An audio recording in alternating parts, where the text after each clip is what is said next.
Elizabeth Farm, an episode of series, The Top 12 Museums in Sydney.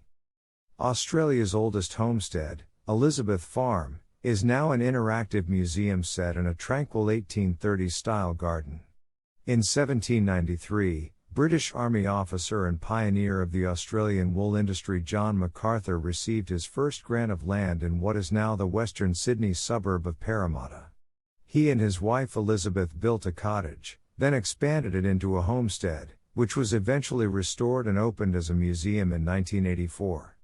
The house is now filled with replicas of the Macarthurs' furniture and other household items that visitors can touch. Elizabeth Farm can be reached by train from the centre of Sydney via Rosehill, Harris Park or Parramatta stations in just under an hour. The museum is open Wednesday to Sunday and daily during NSW school holidays, except for Good Friday and Christmas Day.